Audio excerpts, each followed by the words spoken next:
గౌరవ మాజీ మంత్రులు హరీష్ రావు గారు మాట్లాడినట్టు నిన్న రేవంత్ రెడ్డి గారు రంగారెడ్డి జిల్లాకు వచ్చి మూసీకి సంబంధించి హైదరాబాద్ డ్రింకింగ్ వాటర్ సంబంధించి ఫౌండేషన్ వేసిన సందర్భంలో జిల్లాకి ఏమన్నా హామీలు ఇస్తాడు, పక్కనున్న గౌరవ శాసనసభ్యులు చాలా అడుగుతారని ఎక్స్పెక్ట్ చేశాం.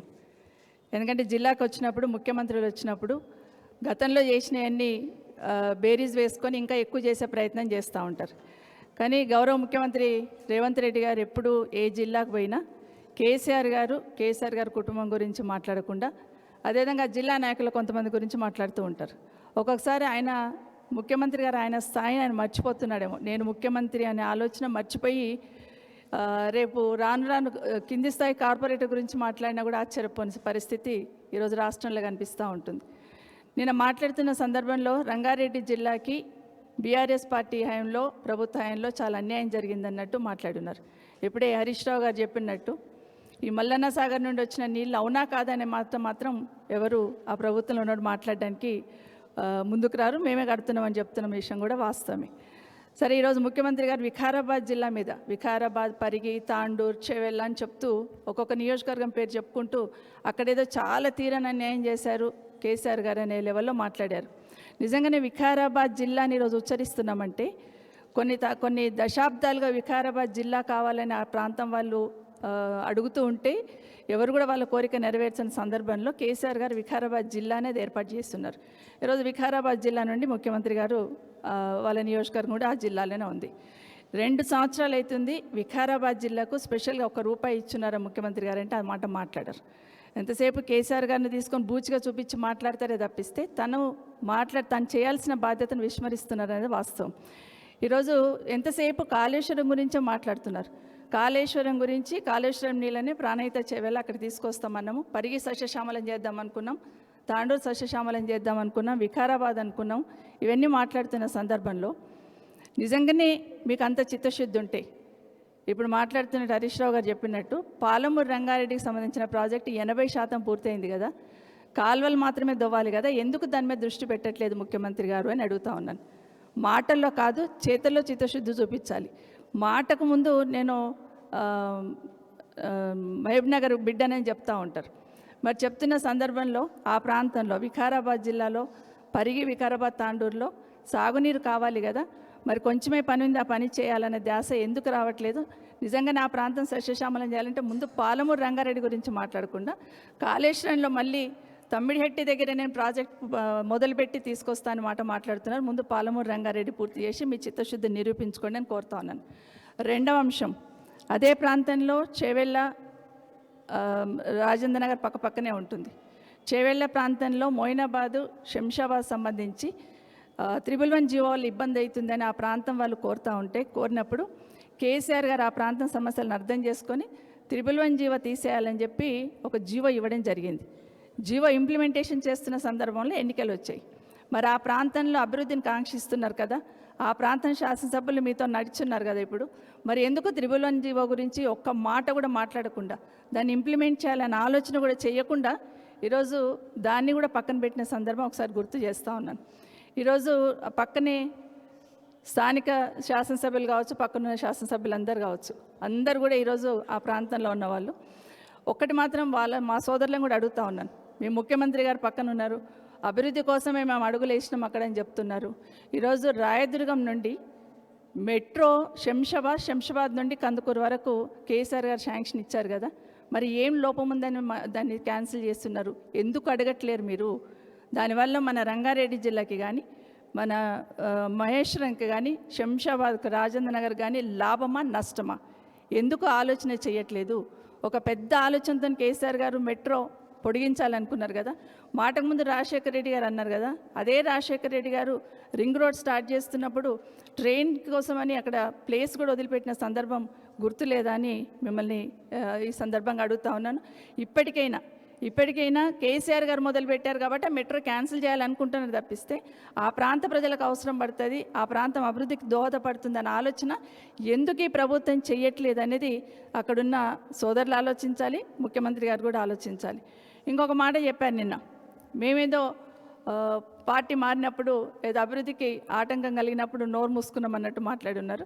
ఆ రోజు రాజశేఖర రెడ్డి గారు ముఖ్యమంత్రిగా ఉన్నప్పుడు ప్రాణహిత చేవెళ్ళ ప్రాజెక్టు మొదలుపెట్టినప్పుడు చాలా గొప్పగా ఫీల్ అయినాం. ఖచ్చితంగా ఈ ప్రాంతానికి ఏదో ఒక రకంగా సాగునీరు రావాలి అనే ఆలోచనతో ఆ రోజు గొప్పగా ఫీల్ అయినాం. రాజశేఖర రెడ్డి గారి క్యాబినెట్లో ఆ రోజు 100% రాజశేఖర రెడ్డి క్యాబినెట్లో మంత్రిగా ఉన్నాను. ఆ రోజు ఉన్నాం కాబట్టి ప్రాణహిత చేవెళ్ళ అక్కడికి రావాలనుకున్నాం. అంటే గోదావరి జలాలు అక్కడికి రావాలనుకున్నాం. ఈరోజు హరీష్ రావు గారు చెప్పినట్టు కేసీఆర్ గారు మాకు ఎక్స్ప్లెయిన్ చేయడం జరిగింది. మనం అది తీసుకొస్తే ఇక్కడున్న మన వాటను పోతుంది కాబట్టి ఇక్కడ మన పాలమూరు రంగారెడ్డి నుండి ఇక్కడ తీసుకొద్దామమ్మ అన్నప్పుడు 150,000 ఎకరాలకు సంబంధించిన దానికన్నా 6 లక్షలు పెంచి ఇస్తున్నప్పుడు ఇంకా సంతోషంగా ఫీల్ అయినాం. దాన్ని కూడా మొదలుపెట్టినారు. ఒక సందర్భంలో కేసీఆర్ గారు అన్నారు, ఈ రాష్ట్రంలో పాలమూరు రంగారెడ్డి కాళేశ్వరం ఈ 2 ప్రాజెక్టులు పూర్తి అయితే ఎందుకు నేను తెలంగాణ కావాలన్నానో ఆ కోరిక నాకు నెరవేరుతుందమ్మా, ఇది కూడా పూర్తి చేసి అందరికీ నీళ్ళు అందిస్తేనే నా స్వప్నం నెరవేరుతుందని గొప్ప మాట చెప్పున్నారు. దానికి సంబంధించి పాలమూరు రంగారెడ్డి ఎందుకు పూర్తి చేయట్లేరు అనేది ఈరోజు కేసీఆర్ మీద కోపంతో పాలమూరు రంగారెడ్డిని పక్కన పెట్టున్నారా? కాళేశ్వరాన్ని కూల్చేసే ప్రయత్నం చేయాలని ఎంత శతవిధాల ప్రయత్నం చేస్తున్నా అది ఏ విధంగా తట్టుకొని నిలబడ్డది అనేది ఈరోజు ఆ ప్రాజెక్టు అందరూ కూడా వివరిస్తున్న సందర్భం ప్రజలందరూ కూడా ఇప్పుడు వాస్తవం అర్థమైంది. మరి పాలమూరు రంగారెడ్డిని ఎందుకు పక్కన పెట్టినంటే కేసీఆర్ గారు పేరు వస్తుందని పక్కన పెట్టినారా? మరి ఆ ప్రాంత ప్రజలు నష్టపోవాలని ఆలోచిస్తున్నారు. ఒక్కసారి ముఖ్యమంత్రి గారు ఆలోచించాలి. ఈరోజు మాట్లాడుతూ రంగారెడ్డి జిల్లాలో డ్రింకింగ్ వాటర్ సంబంధించి నిర్లక్ష్యం వహించింది అన్నారు. ఇప్పుడే చెప్తున్నట్టు 7,000 కోట్లు ఒకరోజైతే క్యాబినెట్లో అర్బన్ ఏరియాలో మన జిహెచ్ఎంసీ తర్వాత ఉన్న రింగ్ రోడ్ లోపల ఉన్న దగ్గర కాలనీలలో వాటర్కి ఇబ్బంది అవుతుందంటే క్యాబినెట్ అయిపోగానే ఒక్క రోజులో 1,250 కోట్ల జీవో ఇచ్చున్నారు. దానికి సంబంధించిన అమౌంటే మహేశ్వరం కానీ, రాజేంద్ర నగర్ కానీ, ఉప్పల్ కానీ, షేర్లింగంపల్లి కానీ, కుత్బుల్లాపూర్ కానీ ఈ నియోజకవర్గాలన్నీ కూడా మేము డ్రింకింగ్ వాటర్ సంబంధించిన వాటర్ లైన్లు వేసినాం, రిజర్వాయర్లు కట్టినాం. ఈరోజు ముఖ్యమంత్రి గారు ఆ రిజర్వాయర్లని ఈరోజు ఇక్కడ తీసుకొచ్చి ఇనాగ్రేషన్ చేస్తూ ఉన్నారు. వీలుంటే ఆడ రిజర్వాయర్లు 9-10 రిజర్వాయర్ల ఇనాగ్రేషన్ స్టోన్స్ వేసి తీసుకుపోయి అక్కడ రిజర్వాయర్ల దగ్గర అతికిస్తూ ఉన్నారు. పేరు చూసినంత మాత్రాన పని ఎవరు చేసినని ప్రజలు మర్చిపోతారని అనుకోవద్దు ముఖ్యమంత్రి గారు. ఈరోజు వాటిని ఇనాగ్రేషన్ చేస్తూ ఉన్నారు. రాజశేఖర రెడ్డి గారు ఆ రోజు ఈ రాష్ట్ర అభివృద్ధిలో భాగస్వామ్యం ఎంత ఉందో కేసీఆర్ గారు కూడా అంతకన్నా గొప్పగా అద్భుతంగా పనిచేసిన విషయాన్ని ఎవరు అవునన్నా కాదన్నా గమనించాలి. ముఖ్యమంత్రి గారు మాట్లాడుతూ 15 ఏళ్ళ కింద ఉన్న ప్రభుత్వం గురించి మాట్లాడతారు తప్పిస్తే ఈ 10 సంవత్సరాలు కేసీఆర్ గారు ప్రభుత్వాన్ని అసలు మాయమైపోతుంది అంటారు చూడండి, అట్లా మాయం చేసేస్తుంటాడు. ఈ 10 ఏళ్ళు ఏమీ లేదు అసలు ఈ రాష్ట్రంలో. ఉంటే అప్పుడు చంద్రబాబు నాయుడు గారు హైటెక్ సిటీ కట్టిండు, మళ్ళీ ఇప్పుడు నేనే వేస్తున్న బీజం అంటున్నారు తప్పిస్తే 10 ఏళ్ళు ఏం జరిగింది అనేది మాట్లాడట్లేదు. హైటెక్ సిటీ అని గొప్పగా చెప్తున్నాం, సంతోషం, బీజం వేస్తున్నారు. కానీ అదే హైటెక్ సిటీలో ఆ రోజు 2009 అప్పుడు 2004లో అదే హైటెక్ సిటీ దగ్గర చూస్తే అండర్గ్రౌండ్ డ్రైనేజ్ లేదు. ఒక్కసారి 30 కోట్లు శాంక్షన్ ఇచ్చి ఆ రోజు అండర్గ్రౌండ్ డ్రైనేజ్ వేసుకుంటూ వచ్చినాం. ఎవరైనా అభివృద్ధిని నిరంతర ప్రక్రియ అనుకొని దాన్ని పనిచేస్తూ పోతూ ఉంటారు. కానీ ఇంత మూర్ఖంగా గత ముఖ్యమంత్రి గారు చేశారు కాబట్టి దాని సైడే చూడండి, నేను ఇంకో దిక్కు మొదలు పెడతానే ముఖ్యమంత్రిని మొదటిసారి రాష్ట్రంలో చూస్తూ ఉన్నా. దానివల్ల ప్రజలకి నష్టం, ప్రభుత్వం ఆ విధంగా ప్రవర్తిస్తే ప్రజలకు చాలా నష్టం అనేది తప్పకుండా గుర్తు చేసుకోవాలి. అయితే ఈరోజు మొన్న రాజశేఖర రెడ్డి గారి జయంతికి వెళ్ళారు, వర్ధంతికి సెప్టెంబర్ 2లో వెళ్ళినప్పుడు అక్కడ ఒక మాట మాట్లాడారు రేవంత్ రెడ్డి గారు. ఏమని మాట్లాడారంటే రాజశేఖర రెడ్డి గారు చాలా గొప్పగా పనిచేశారు ప్రజల కోసం, రాజశేఖర రెడ్డి గారి ఆశయాన్ని సాధించే దిశగా నేను కూడా పనిచేస్తాను అని ఒక మాట మాట్లాడున్నారు. సంతోషం అనిపించింది. సరే ఎప్పటికైనా మార్పు వస్తే సంతోషం అనుకున్నాం. కానీ నెక్స్ట్ డేనే మళ్ళొక మీటింగ్లోకి వెళ్ళి చంద్రబాబు నాయుడు గారి పార్టీ టీడీపీ పార్టీ చాలా అద్భుతమైన పార్టీ అన్నాడు. మరి రాజశేఖర రెడ్డి గారు ఎవరి మీద పోరాటం చేశారు? బ్రతికినన్ని రోజులు చంద్రబాబు నాయుడు గారి మీద పోరాటం చేస్తున్నారు. ఈరోజు చంద్రబాబు నాయుడు గారు టీడీపీ పార్టీ, చంద్రబాబు నాయుడు గారు అనుకుంటే టీడీపీ పార్టీ ఎవరితో పొత్తు పెట్టుకొని పనిచేస్తుంది? బీజేపీతో పొత్తు పెట్టుకొని పనిచేస్తుంది. అదే బీజేపీ మీద, అదే టీడీపీ మీద బ్రతికున్న రోజులు రాజశేఖర రెడ్డి గారు పోరాటం చేస్తున్నారు. నిజంగా 2 రకాల మాటలు ఎట్లా మాట్లాడాలనిపిస్తుంది అనేది ఇప్పటికీ ఆశ్చర్యం వేస్తూ ఉంటుంది. నిజంగానే రాహుల్ గాంధీ గారు ఒకసారి ఆలోచించాలి. ఈరోజు ఇక్కడున్న కాంగ్రెస్ పార్టీ, ఆ రోజు మేము చాలా గొప్పగా చెప్తాం రాజశేఖర రెడ్డి గారి నాయకత్వంలో ఆ రోజున్న కాంగ్రెస్ పార్టీలో పనిచేసినాం. కానీ ఆ కాంగ్రెస్ పార్టీకి ఈ కాంగ్రెస్ పార్టీకి చాలా తేడా ఉంది. అది సోనియా గాంధీ గారి నాయకత్వంలో పనిచేస్తే ఈ కాంగ్రెస్ పార్టీ ఎవరి నాయకత్వంలో పనిచేస్తుందనేది కాంగ్రెస్ పార్టీ నాయకులు కార్యకర్తలు ఆలోచించాలి. రాహుల్ గాంధీ గారు కూడా ఆలోచించాలి. ఈరోజు ఏం జరుగుతుంది, ఎవరి కోసం పనిచేస్తుంది, ఎవరి కోసం పనిచేస్తున్నారు ఇక్కడున్న ప్రభుత్వంలో ఉన్న వాళ్ళనేది తప్పకుండా ఆలోచించాలి. ఈరోజు మూసీ గురించి మాట్లాడుతున్నారు. మూసీని ఆ రోజే కేటీఆర్ గారు ఆ రోజే చాలా గొప్పగా మూసీని ఏ విధంగా డెవలప్ చేయాలని ప్రయత్నం చేస్తున్న సందర్భంలో మూసీ పక్కన ఉన్న ఇండ్లకి చిన్న ఇబ్బంది కూడా కలగకుండా చేయండి అనేది కేసీఆర్ గారు ఇచ్చిన ఆదేశం ఆ రోజు. కానీ ఈరోజు ఏం జరుగుతుంది, మూసీ పక్కన ఎవరుంటే వాళ్ళని ముందు తీసి పడేయాలని చూస్తున్నారు తప్పిస్తే చిన్న ఇల్లు చిన్న గుడిసెలు వేసుకొని ఉన్న వాళ్ళనేమో మూసీ పక్కన తొలగిచ్చేస్తున్నారు. కానీ అదే మూసీ పక్కన పెద్ద పెద్ద అపార్ట్మెంట్లో పెద్ద పెద్ద షాపింగ్ కాంప్లెక్స్లో కడుతుంటే వాళ్ళకు మాత్రం పర్మిషన్ ఇస్తున్నారు. పేదవాడేమో మూసి పక్కన ఉండకూడదు, కానీ అదే మూసి పక్కన పెద్ద పెద్ద అంతస్తులు బహుళ అంతస్తులు కట్టే వాళ్ళకేమో పర్మిషన్ ఇవ్వాలి. అదే నార్సింగ్ దగ్గర మనం పోతా ఉంటే అదే మూసిని నింపుతా ఉన్నారు, అదే మూసి పక్కన పెద్ద పెద్ద అంతస్తులతోని కడతా ఉన్నారు. ఇది ఎక్కడి ద్వంద్వనీతి అండి ముఖ్యమంత్రి గారు? పేదవాడికి ఒక న్యాయం, గొప్పవాడికి ఒక న్యాయమా? మూసి ప్రక్షాళన చేస్తున్నప్పుడు ఏ విధంగా మీరు తీసి పడేస్తే వాళ్ళందరూ ఏ విధంగా తెలంగాణ భవన్కి వచ్చి ఈరోజు మీరైతేనే కాపాడగలుగుతారని చెప్పినారో ఒకసారి ఆలోచించమని కోరుతూ, ఈరోజు ఏదైనా కూడా ఏ మీటింగ్ అయినా రాజకీయ కోణంలోనే చూస్తారు. ఏ మీటింగ్ అయినా కూడా ఈరోజు కేసీఆర్ గారు ఈ రాష్ట్రంలో దాదాపు 10 సంవత్సరాల నుండి ఏ విధంగా కష్టపడ్డారు, ఏ విధంగా ఈ ప్రభుత్వాన్ని నడిపించారు, ఏ విధంగా రాష్ట్ర అభివృద్ధిలో కీలకం ఉన్నారు, దేశంలో ఏ విధంగా మొదటి స్థానంలో నిలిచారు.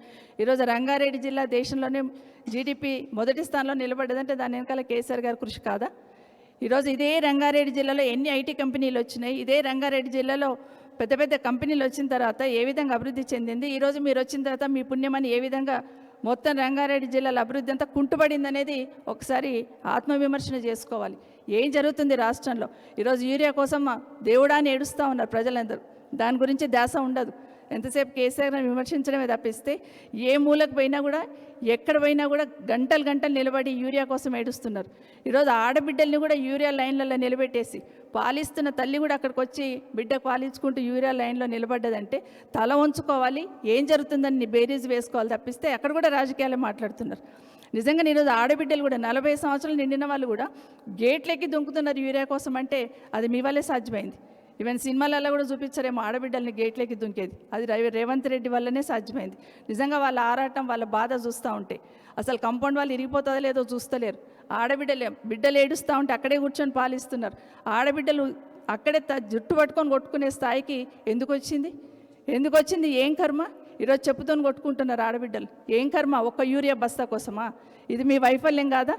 దీని గురించి మాట్లాడడానికి చేత కాదు.